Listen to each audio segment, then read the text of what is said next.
Good morning, everyone, and happy Tuesday. It is Julie here with your TipRanks pre-market morning update, where we're bringing you everything you need to know before the market opens. So let's get into it.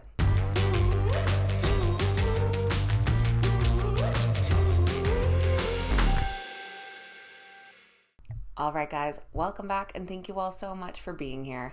This morning we'll be taking a look at exciting stock market news, notable earnings reports, and the morning's biggest gainers and losers. Just before we get into that, I want to share an exciting update with the app. By popular demand, the TipRanks mobile app now has light mode. You can switch over to light mode by going to the menu on the left hand side, going into your settings, and toggling between dark and light there. It's as easy as that, so check it out for yourself. The link for the app will be in the description down below. Now let's get right into this morning's exciting stock market news. U.S. stock futures are in the green this morning as midterm election voting gets underway today. Currently, Dow futures are up 0.18%, S&P 500 futures up 0.20%, and NASDAQ futures up 0.45%. Nvidia has launched a new graphics processing chip that intentionally has a reduced capacity to help bypass the U.S. government's ban on semiconductor technology to China. Nvidia said that their A800 chip meets the U.S. government's test for reduced export control, with limitations that would hamper its use in areas such as AI models or supercomputers. The chip went into production in the third quarter, and Nvidia is expecting high levels of demand. This will help compensate for the $400 million lost in sales from the restrictions on the high-end chips. The A800 chip is the first such processor from a U.S. semiconductor maker that meets the new trade rules. Analysts currently rate the Nvidia stock a moderate buy with an average upside of 36%. Tesla exports of Chinese-made vehicles increased 34% year over year. Tesla announced that 54,504 vehicles were exported from China from their total monthly sales of over 71,000. Their local sales also grew 25% year over year to 17,200 vehicles. Elon Musk said that Tesla makes cars for export in first half of quarter and for local market in the second half. Analysts currently rate the Tesla stock a moderate buy with an average upside of 53%. And shares of Lordstown Motors are on the rise after it was announced that iPhone maker Foxconn could be investing up to $170 million. The investment entitles Foxconn to hold all of Lordstown's outstanding preferred stock and over 18% of their common stock. Foxconn also has the right to appoint 2 members to their board of directors, and the investment will come in tranches on the basis of achievement of certain milestones. Previous to this, Lordstown had sold its manufacturing plant to Foxconn to help raise cash and was having Foxconn build their electric vehicle trucks on a contract manufacturing basis. Now, moving over to notable earnings reports.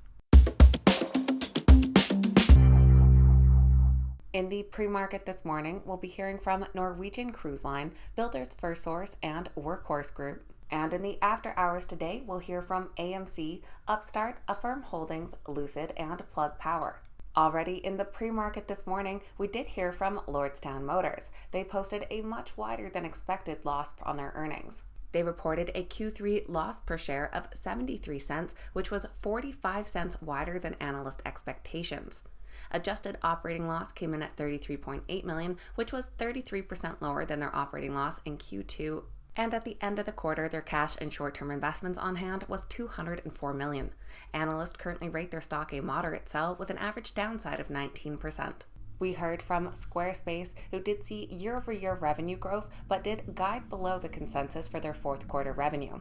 Their Q3 earnings per share of 7 cents was in line with expectations, and revenue of $217.7 million was up over 8% year over year and $1.9 million ahead of expectations.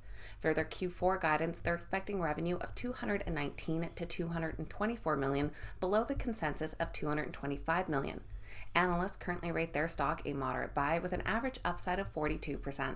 And we heard from DuPont, who beat analyst expectations and also announced a $5 billion share repurchase program. Their earnings per share of 82 cents was 3 cents ahead of analyst estimates, and revenue of $3.3 billion was up 3.7% year over year and $100 million ahead of expectations.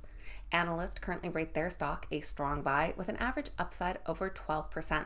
In the after hours last night, we heard from Activision Blizzard. They beat on both earnings and revenue, but more importantly, they confirmed that they were still on track for their $69 billion sale to Microsoft. They expect the transaction to close by the end of June 2023. Their Q3 earnings per share came in at 68 cents, which beat expectations by 18 cents per share, and revenue of $1.78 billion was down 14% year over year, but $70 million ahead of estimates.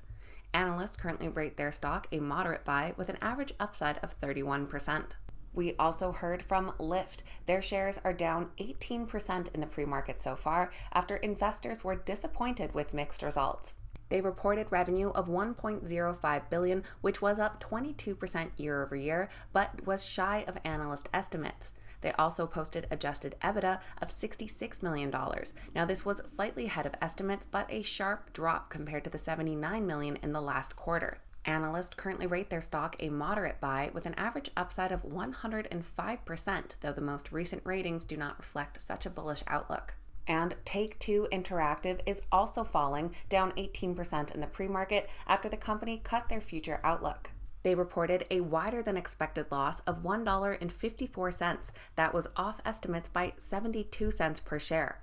Revenue came in at $1.4 billion, which was up 63% year over year, but still missed analyst expectations by $140 million.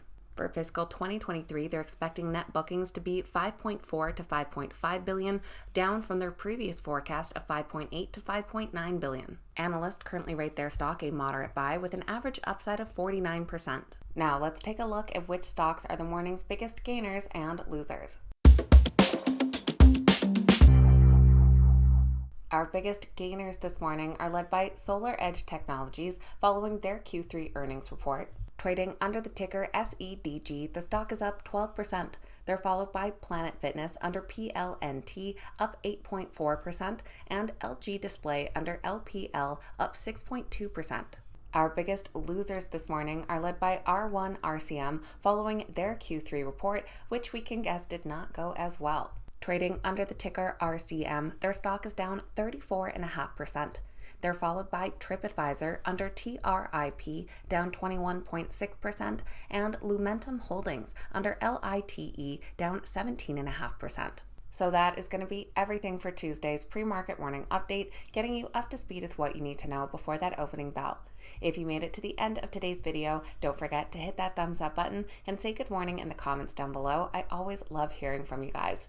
Thank you so much for watching. Have a fantastic day, and I'll see you back here next time.